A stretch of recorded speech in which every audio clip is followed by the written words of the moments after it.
여러분 반갑습니다. 10월 13일 에코디 말씀 묵상 함께 합니다. 민수기 20장 1절로 13절입니다. 민수기 20장 1절로 13절. 첫째 달에 이스라엘 자손 곧 온 회중이 신광야에 이르러 백성이 가데스에 머물더니 미리암이 거기서 죽음에 거기에 장사되니라. 회중이 물이 없으므로 모세와 아론에게로 모여드니라.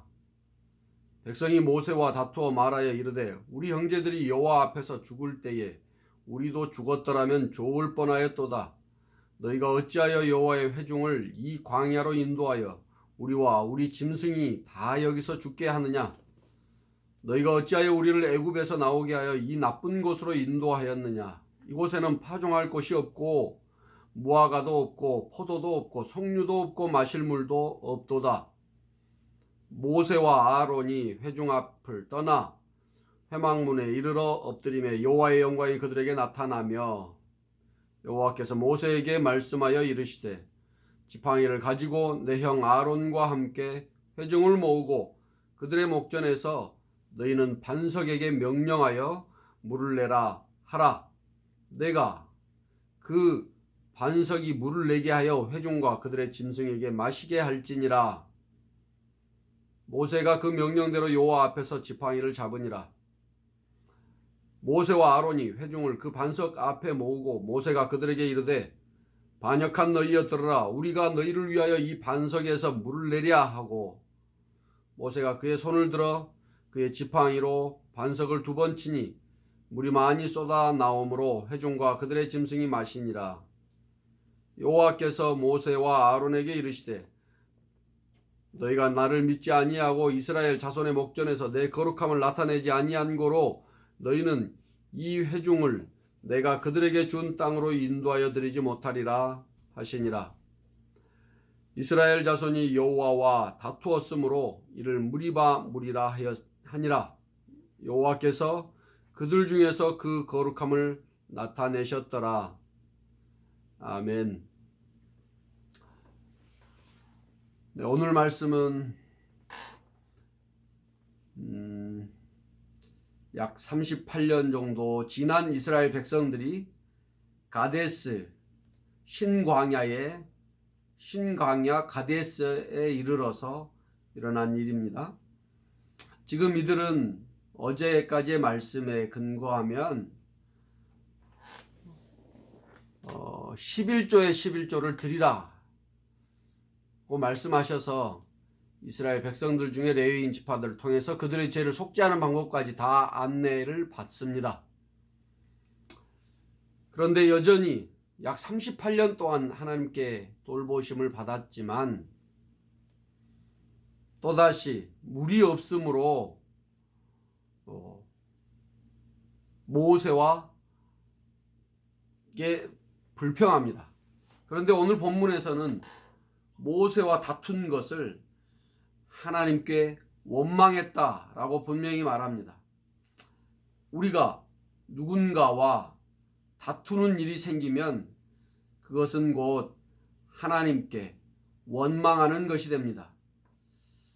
구분해야 할 것은 상대방과 무슨 이야기를 하거나 일을 할 때 잘못되거나 문제가 있을 수 있습니다. 그로 인해서 다투기만 한다면 그것은 하나님에 대한 것이라는 겁니다.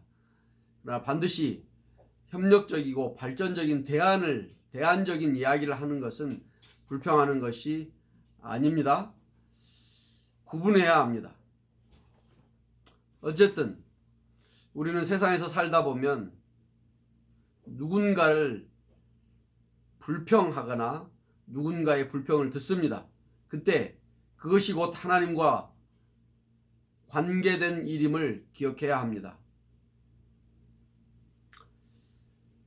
모세와 아론처럼 이런 일이 생기면 그들을 직접 상대하는 것이 아니라 하나님께 엎드리는 자 되기를 원합니다.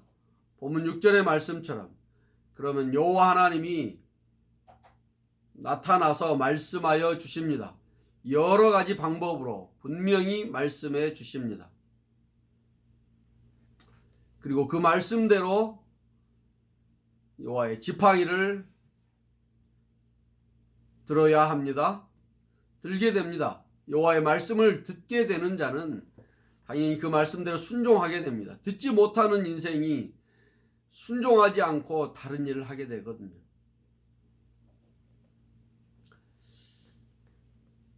그런데 모세와 아론은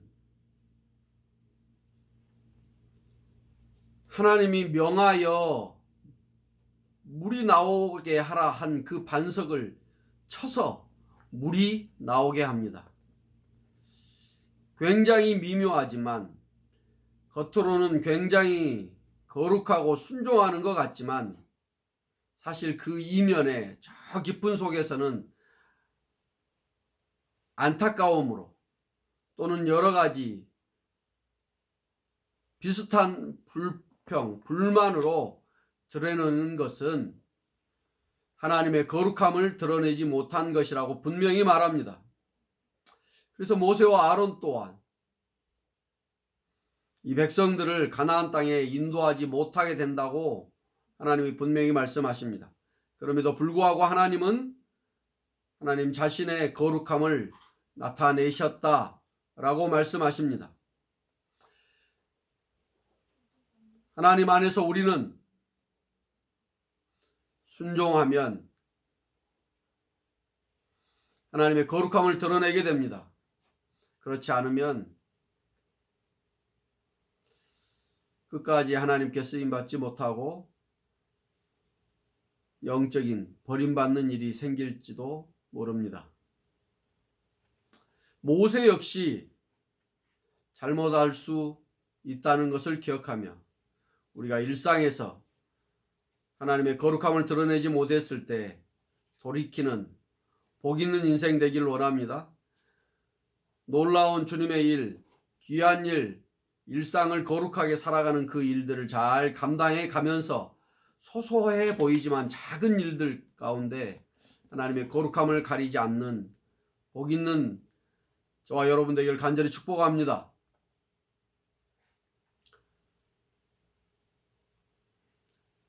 In arguing in Kadesh is not about only person to person. It's connecting with the God. Anyway, Aaron and Moses obey to God. So we need also every time, everywhere, if there are any arguing, we shouldn't respond to the person. We just obey to the God. Then listen God the solution or the way, and following the other, the saying. It's the best way to living in holy, because God is holy. So also we need to be holy like God. It's the main point of this scripture. God requesting us living in holy. God bless you. 기도하겠습니다. 하나님 감사합니다. 우리가 살다 보면 수도 없이 끊임없이 다른 사람들과 다투고 불평하고 불만하는 일이 일어날 수밖에 없음을 고백합니다. 그럼에도 불구하고 여전히 불평과 불만으로 그치지 않고 하나님께 엎드리는 자가 하나님의 거룩함을 드러내는 자이고 하나님의 백성임을 알게 하여 주셨으니 오늘 누군가를 만나고 무슨 일을 할 때 불평, 불만에 그치지 아니하고 하나님의 음성을 들으며 분내거나 열내지 아니하고 겸손히 순종하는 복 있는 인생, 지혜로운 인생, 하늘나라의 백성, 다운 인생 되게 하여 주옵소서. 예수님 이름으로 기도합니다. 감사합니다. 구독, 좋아요, 답글 공유는 하나님의 백성의 권리입니다.